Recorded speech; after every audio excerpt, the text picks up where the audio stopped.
پارہ نمبر 29 کا تیسرا ربع سورۃ الجن کی آیت نمبر 1 سے 28 تک، سورۃ المزمل کی آیت نمبر 1 سے 20 تک اور سورہ مدثر کی آیت نمبر 1 سے 56 تک ہے۔ سورۃ الجن مکی صورت ہے، 28 آیات ہیں اور اس میں 2 رکوع ہیں۔ گزشتہ صورت میں حضرت نوح علیہ السلام کی تبلیغ کا ذکر تھا۔ 950 سال کی تبلیغ کے بعد حضرت نوح علیہ السلام نے اپنی قوم سے بیزاری کا اظہار کیا تھا اور بالآخر قوم پر عذاب آیا تھا۔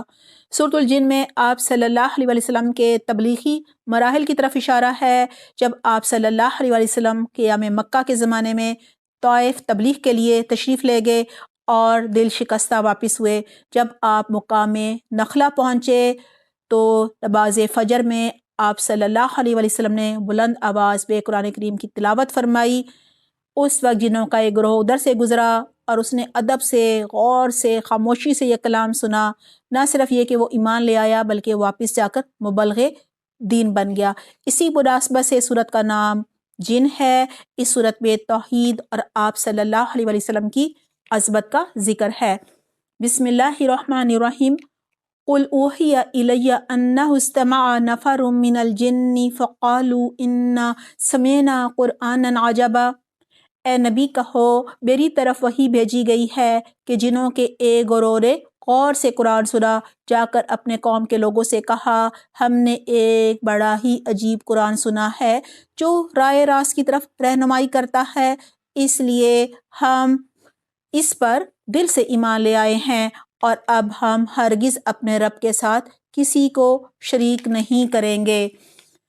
اور یہ کہ ہمارے رب کی شان بہت اعلیٰ، بہت بلند ہے۔ اس نے کسی کو بیوی یا بیٹا نہیں بنایا، یعنی اللہ میں یہ کمزوری تو نہیں ہے۔ اولاد کا ہونا اس کی شان یکتائی اور بے نیازی کے منافی ہے۔ اور یہ کہ ہمارے نادان لوگ اللہ کے بارے میں بہت خلاف حق باتیں کرتے ہیں، یعنی شرک کرتے ہیں، دوسروں کو اللہ کا ہمسر ٹھہراتے ہیں۔ اور یہ کہ ہم نے سمجھا تھا کہ انسان اور جن کبھی اللہ کے بارے میں جھوٹ نہیں بول سکتے، یعنی یہ ہماری غلط فہمی تھی۔ اور یہ کہ انسانوں میں سے کچھ لوگ جنوں میں سے ہیں، کچھ لوگوں کی پناہ مانگا کرتے ہیں۔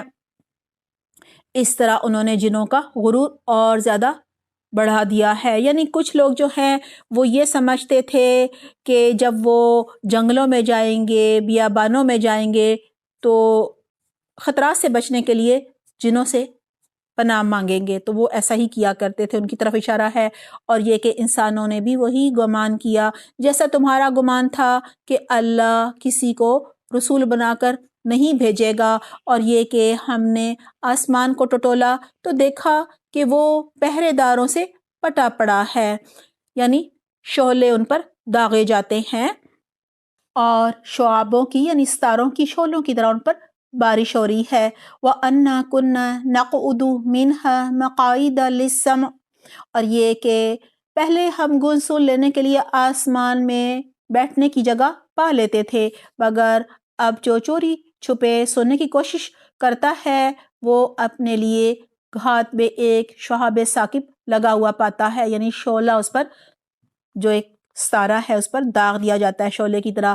اور یہ کہ ہماری سمجھ میں نہ آتا تھا کہ آیا زمین والوں کے ساتھ کوئی برا معاملہ کرنے کا ارادہ کیا گیا ہے، یعنی کہ کیا کوئی عذاب آنے والا ہے، کوئی آفت آنے والی ہے، کوئی مصیبت آنے والی ہے، یا ان کا رب انہیں راہ راست دکھانا چاہتا ہے۔ اور یہ کہ ہم میں سے کچھ لوگ صالح ہیں، نیک جن بھی ہوتے ہیں، اور کچھ ان میں جو ہیں وہ دوسری قسم کے ہیں۔ ہم مختلف طریقوں میں بٹے پڑے ہیں، یعنی ہمارے بھی مختلف مذاہب ہیں اور گروہ ہیں، انسانوں کی طرح جنات بتا رہے ہیں۔ اور یہ کہ ہم سمجھتے تھے کہ نہ زمین میں ہم اللہ کو عاجز کر سکتے ہیں، ہرا سکتے ہیں، اور نہ بھاگ کر اسے ہرا سکتے ہیں، یعنی اللہ کی نافرمانی کر کے نہیں بچ سکتے۔ اور یہ کہ ہم نے جب ہدایت کی تعلیم سنی تو ہم اس پر ایمان لے آئے۔ اب جو کوئی بھی اپنے رب پر ایمان لے آئے گا اسے کسی حق تلفی یا ظلم کا خوف نہ ہوگا، یعنی دین و دنیا میں کسی نقصان کا اسے ڈر نہ ہوگا۔ وَأَنَّا مِنَّا الْمُسْلِمُونَ وَمِنَّا الْقَاسِطُونَ۔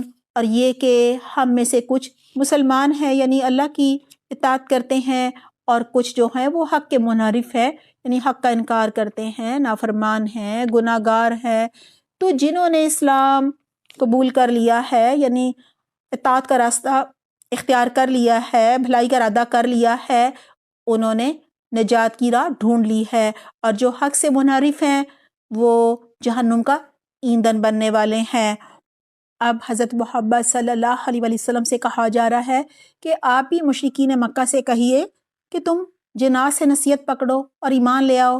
کہا جا رہا ہے اور اے نبی کہو مجھ پر یہ وحی بھی کی گئی ہے کہ لوگ اگر رائے راست یعنی ہدایت پر ثابت قدمی سے چلتے تو ہم انہیں خوب سیراب کرتے، یعنی آسمان سے خوب خوب بارشیں برستی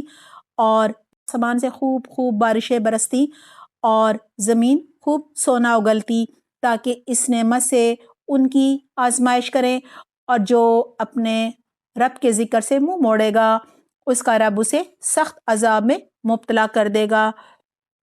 وَأَنَّ الْمَسَاجِدَ لِلَّهِ فَلَا تَدْعُوا مَعَ اللَّهِ أَحَدًا، اور یہ کہ مسجدیں اللہ کے لیے ہیں، لہٰذا ان میں اللہ کے ساتھ کسی اور کو نہ پکارو۔ اور یہ کہ جب اللہ کا بندہ اس کو پکارنے کے لیے کھڑا ہو، یعنی آپ صلی اللہ علیہ وسلم اللہ کو پکار رہے ہوں، تو لوگ اس پر ٹوٹ پڑنے کے لیے تیار ہو گئے۔ اے نبی کہو کہ میں تو اپنے رب کو پکارتا ہوں اور اس کے ساتھ کسی کو شریک نہیں ٹھہراتا۔ کہو میں تم لوگوں کے لیے نہ نقصان کا اختیار رکھتا ہوں اور نہ کسی بھلائی کا، یعنی میرا رب وہ ہے جس کے قبضہ قدرت میں برائی بھلائی نفع و نقصان سب کچھ ہے۔ کہو مجھے اللہ کی گرفت سے پکڑ سے کوئی نہیں بچا سکتا اور نہ میں اس کے دامن کے سوا کوئی جائے پناہ پا سکتا ہوں۔ الا بلاغا من اللہ ورسالاتہ، میرا کام اس کے سوا کچھ نہیں ہے کہ اللہ کی بات اور اس کے پیغامات پہنچا دوں، یعنی قولاً فعلاً عملاً میں اللہ کا پیغام پہنچا دوں۔ اب جو بھی اللہ اور اس کے رسول کی بات نہیں مانے گا اس کے لیے جہنم کی آگ ہے، اور ایسے لوگ اس میں ہمیشہ رہیں گے۔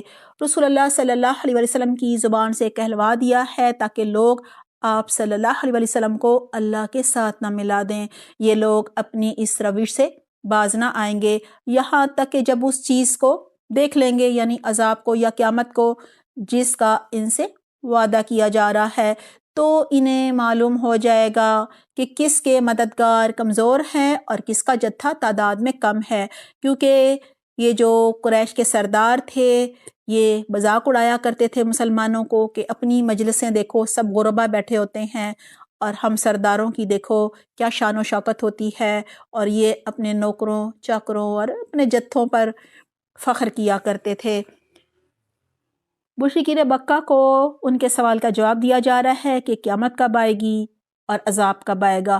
قل ان ادری اقریب ما توعدون، کہو میں نہیں جانتا، مجھے نہیں معلوم کہ جس چیز کا وعدہ تم سے کیا جا رہا ہے وہ قریب ہے یا میرا رب اس کے لیے کوئی لمبی مدت مقرر فرماتا ہے، یعنی اس کا علم تو صرف اللہ کو ہے، وہ عالم الغیب ہے، اپنے غیب پر کسی کو مطلع نہیں کرتا، یعنی کسی کو آگاہ نہیں کرتا سوائے اس رسول کے جسے اس نے غیب کا کوئی علم دینے کے لیے پسند کر لیا ہو، یعنی اللہ چاہے تو جس پیغمبر کو جو بتانا چاہے بتا بھی دیتا ہے وحی کے ذریعے، تو اس کے آگے اور پیچھے وہ حافظ لگا دیتا ہے، یعنی پھر فرشتے حفاظت بھی کرتے ہیں اس کی، تاکہ وہ جان لے کہ انہوں نے اپنے رب کے پیغامات پہنچا دیے ہیں، یعنی کہ اللہ کا پیغام پہنچانے کا حق ادا کر دیا ہے، اور وہ ان کے پورے ماحول کا احاطہ کیے ہوئے ہے اور ایک ایک چیز کو اس نے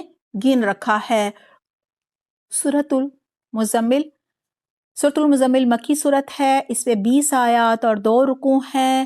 اس صورت میں رسول اللہ صلی اللہ علیہ وآلہ وسلم کی بیداریوں کا ذکر ہے، تہجد کی نماز کا ذکر ہے، آپ صلی اللہ علیہ وآلہ وسلم کی عبادات کا ذکر ہے، اور نماز تہجد آپ صلی اللہ علیہ وسلم کو مقام محمودہ پر پہنچانے کا ذریعہ ہے، اور تہجد کی نماز ہمارے لیے درجات کی بلندی کا باعث بنے گی انشاءاللہ۔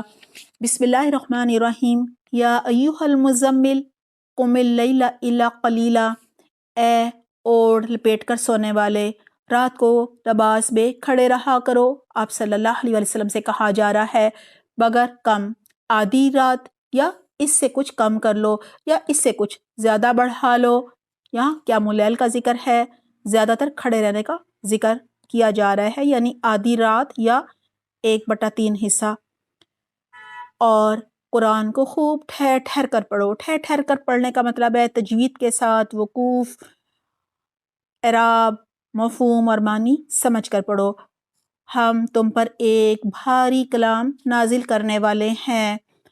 در حقیقت رات کا اٹھنا نفس پر قابو پانے کے لیے بہت کارگر ہے، یعنی بہت فائدہ مند ہے، اور قرآن ٹھیک پڑھنے کے لیے زیادہ موزوں ہے.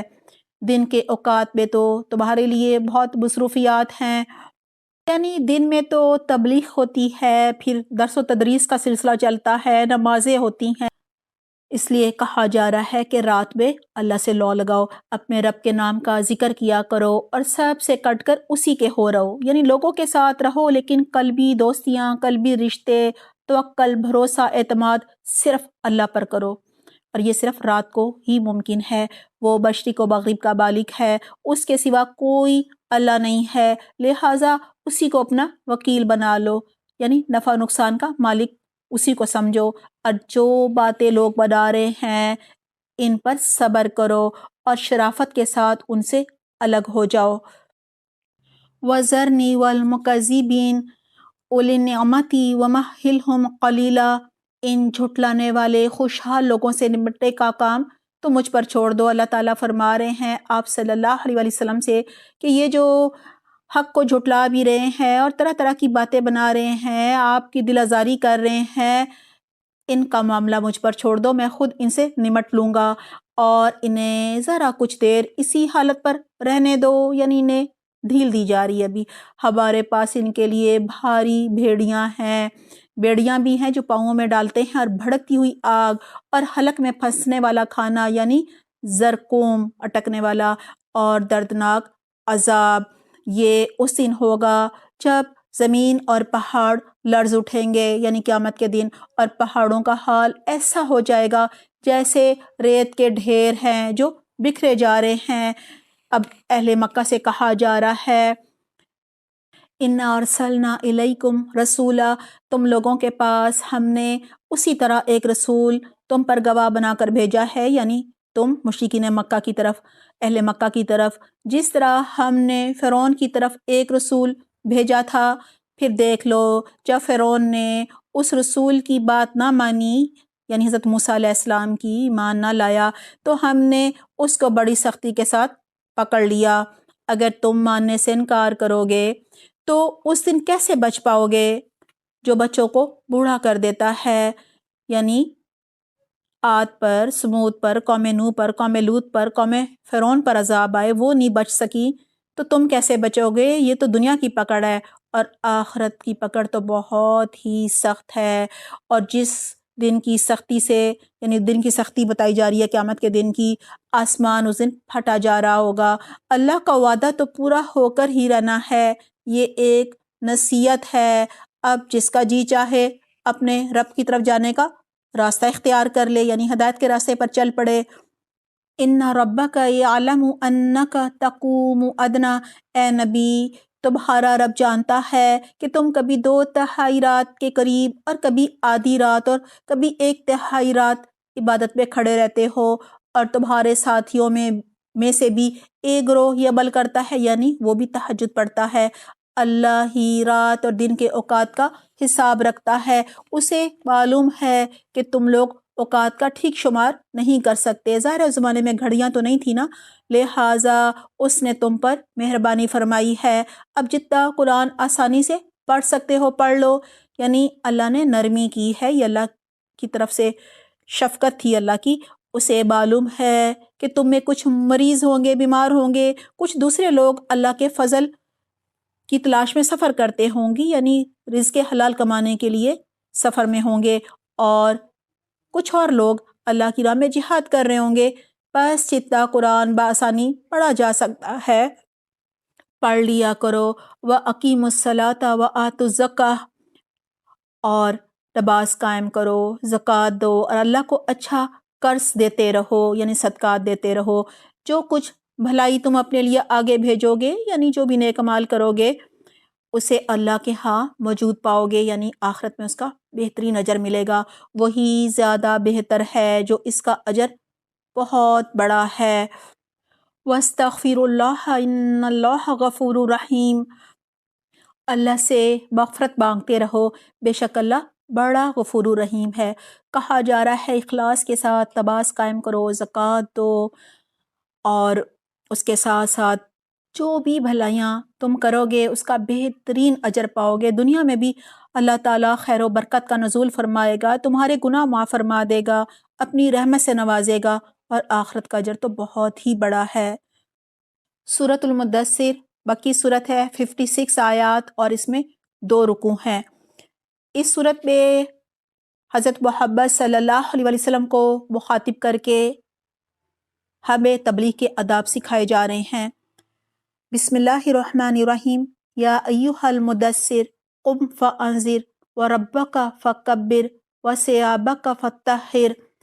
اے اوڑھ لپیٹ کر لیٹنے والے، اٹھو اور خبردار کرو، یعنی آپ اٹھو اور جو غفلت میں سوئے ہوئے ہیں ان کو جگاؤ، اور اپنے رب کی بڑائی کا اعلان کرو یعنی انہیں دعوت دین دو اور آخرت کے انجام سے خبردار کرو، اور اپنے کپڑے پاک رکھو اور گندگی سے دور رہو یعنی ظاہری اور باطنی پاکی خود بھی اختیار کرو اور ان لوگوں کے بھی عقیدے درست کرو، اور احسان نہ کرو زیادہ حاصل کرنے کے لیے. اب قیامت کا نقشہ کھینچا جا رہا ہے. فَإِذَا نُقِرَ فِي النَّاقُورِ. اچھا جب سور میں پھونک ماری جائے گی وہ دن بڑا ہی سخت ہوگا یعنی بچوں کو بوڑھا کر دے گا، کافروں کے لیے ہلکا نہ ہوگا.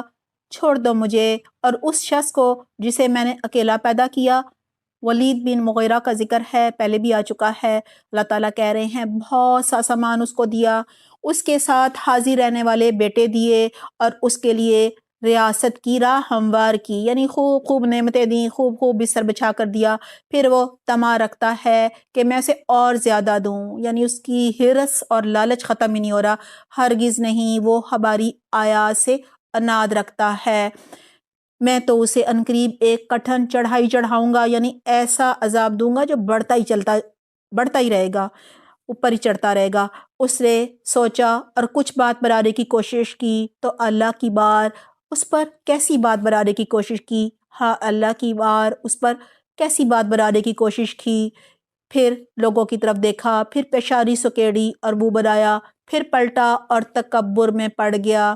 کہا جاتا ہے کہ وہ آپ صلی اللہ علیہ وسلم کے پاس آیا، آپ صلی اللہ علیہ وسلم کی باتوں سے متاثر ہوا، جا کر دوستوں سے کہنے لگا کہ نہیں وہ مجنون نہیں ہے، وہ شاعر بھی نہیں ہے. اور پھر آخر کار بولا فقال ان ھذا الا سحر یوسر، یعنی پھر کہنے لگا، آخر کار بولا یہ کچھ نہیں ہے مگر ایک جادوگر جو پہلے سے چلا آ رہا ہے. ان ھذا الا قول البشر، یہ تو ایک انسانی کلام ہے یعنی اللہ کا کلام ہے. عنقریب میں سے دوزخ میں جھونک دوں گا، اور تم کیا جانو کہ کیا ہے وہ دوزخ؟ نہ باقی رکھے نہ چھوڑے یعنی نہ موت آئے اور نہ انسان اس میں زندہ ہو. کھال جولس دینے والی. مشرکین مکہ کو جب پتہ چلا کہ جہنم کے جو فرشتے دروغہ ہوں گے وہ تعداد میں 19 ہیں تو انہوں نے خوب خوب مذاق اڑایا. اس کا ذکر آ رہا ہے علیہ 19 19 کارکن ان پر مقرر ہے یعنی دروغہ. ہم نے جہنم کے یہ کارکن فرشتے بنائے ہیں اور ان کی تعداد کو کافروں کے لیے فتنہ بنا دیا ہے تاکہ اہل کتاب کو یقین آ جائے اور ایمان لانے والوں کا ایمان بڑھے، اور اہل کتاب اور مومنین کسی شک میں نہ رہیں، اور دل کے بیمار یعنی جن کے دلوں میں قلبی بیماریاں ہیں اور کفار یہ کہیں کہ بھلا اللہ کا اس عجیب بات سے کیا مطلب ہو سکتا ہے. اس طرح اللہ جسے چاہتا ہے گمراہ کر دیتا ہے اور جسے چاہتا ہے ہدایت بخش دیتا ہے، اور تیرے رب کے لشکروں کو خود اس کے سوا کوئی نہیں جانتا. اور اس دوزخ کا ذکر اس کے سوا کسی غرض کے لیے نہیں کیا گیا کہ لوگوں کو اس سے نصیحت حاصل ہو، ہرگز نہیں، قسم ہے چاند کی اور رات کی جب کہ وہ پلٹتی ہے اور صبح کی جب کہ وہ روشن ہوتی ہے، یہ دوزخ بھی بڑی چیزوں میں سے ایک ہے۔ انسانوں کے لیے ڈراؤ، تم میں سے ہر اس شخص کے لیے ڈر اور جو وہ آگے بڑھنا چاہے یا پیچھے رہ جانا چاہے۔ کہا جا رہا ہے دوزخ تو ایک ڈراوا ہے، جو آگے بڑھنے والے ہوں جیسے کہ حضرت ابوبکر رضی اللہ عنہ، اور جو پیچھے رہنے والے ہوں جیسے ابو لہب تھا نا۔ ہر نفس اپنے کسب کے بدلے رہن ہے، یعنی گروی رکھا ہوا ہے۔ دائیں بازو والوں کے سوا جو جنتوں میں ہوں گے، وہاں وہ مجرموں سے پوچھیں گے تمہیں کیا چیز دوزخ میں لے گئی؟ وہ کہیں گے ہم نماز پڑھنے والوں میں سے نہ تھے اور مسکین کو کھانا نہیں کھلاتے تھے، اور حق کے خلاف باتیں بنانے والوں کے ساتھ مل کر ہم بھی باتیں بنانے لگتے تھے، یعنی مذاق اڑاتے تھے دین کا، قرآن کا، اور روز جزا کو جھٹلاتے تھے، یعنی جھوٹ قرار دیتے تھے، یہاں تک کہ ہمیں اس یقینی چیز سے سابقہ پیش آ گیا، یعنی قیامت سے اس وقت سفارش کرنے والوں کی سفارش ان کے کسی کام نہ آئے گی۔ آخر ان لوگوں کو کیا ہو گیا ہے کہ یہ اس نصیحت سے یعنی قرآن سے منہ موڑ رہے ہیں، گویا یہ جنگلی گدھے ہیں جو شیر سے ڈر کر بھاگ پڑے ہیں، بلکہ ان میں سے تو ہر ایک یہ چاہتا ہے کہ اس کے نام کھلے خط بھیجے جائیں۔ ہرگز نہیں، اصل بات یہ ہے کہ یہ آخرت کا خوف نہیں رکھتے، ہرگز نہیں، یہ تو ایک نصیحت ہے، یعنی قرآن تو یاد دہانی ہے۔ اب جس کا جی چاہے اس سے سبق حاصل کرے، یعنی ایمان لے آئے، ہدایت پر چل پڑے، اپنی آخرت سنوار لے، اور یہ کوئی سبق حاصل نہ کرے گا یعنی اس سے، الا یہ کہ اللہ ہی ایسا چاہے، یعنی اللہ ہی مغفرت کر سکتا ہے اگر وہ چاہے، وہ اس کا حقدار ہے کہ اسے تقوی اختیار کیا جائے، ہوا اہل التقوی و اہل المغفرہ، اور وہ اس کا اہل ہے کہ تقوی کرنے والوں کو بخش دے۔ یہاں یہی کہا جا رہا ہے کہ اللہ سبحانہ تعالیٰ کی ذات ہی صرف اس قابل ہے کہ ہم اس سے ڈریں، اور جو اللہ کا تقوی اختیار کرے گا، اللہ سے ڈرے گا، ڈر ڈر کے ہر معاملہ کرے گا، اللہ اسے ضرور بخش دے گا۔ دعا ہے اللہ سبحانہ تعالیٰ ہم سب کو تقوی اختیار کرنے کی بہترین توفیق عطا فرمائے، آمین، اللہم آمین۔ پارہ نمبر 29 کا تیسرا ربع سورۃ الجن کی آیت نمبر 1 سے 28 تک ہے، اور سورۃ المزمل کی آیت نمبر 1 سے 20 تک ہے، اور سورہ مدثر کی آیت نمبر 1 سے 56 تک ہے۔ عمل کے پوائنٹس نوٹ کر لیجئے۔ سورۃ الجن آیت نمبر 1 سے 5 تک، ہمیں بھی قرآن کو جنوں کی طرح خاموشی سے اور غور سے توجہ سے سننا چاہیے، تاکہ ہم بھی ان کی طرح عمل کرنے والے اور دوسروں تک پہنچانے والے بن سکیں۔ سورۃ المزمل آیت نمبر 1 سے 5، ہمیں قرب الہی پانے کے لیے تہجد کا خصوصاً اہتمام کرنا چاہیے۔ آیت نمبر 20، تہجد پہ رکعت مسنون ہونی چاہیے، لیکن قرآن اتنا ہی پڑھنا چاہیے جتنا ہم سہولت سے پڑھ سکیں۔ سورہ مدثر آیت نمبر 1 سے 7، ہمیں اپنے رب کی کثرت سے بڑائی بیان کرنی چاہیے، ذکر و اذکار کرنا چاہیے، ظاہری اور باطنی طہارت کا خاص خیال رکھنا چاہیے، اپنا عقیدہ درست رکھنا چاہیے۔ آیت نمبر 42 سے لے کر 47 تک، جہنم سے بچنے کے لیے ہمیں نماز کی پابندی کرنی ہے، مسکینوں کو کھانا کھلانا ہے، دین کا مذاق نہیں اڑانا۔ اللہ سبحانہ تعالی ہمیں عمل کی بہترین توفیق عطا فرمائے، آمین۔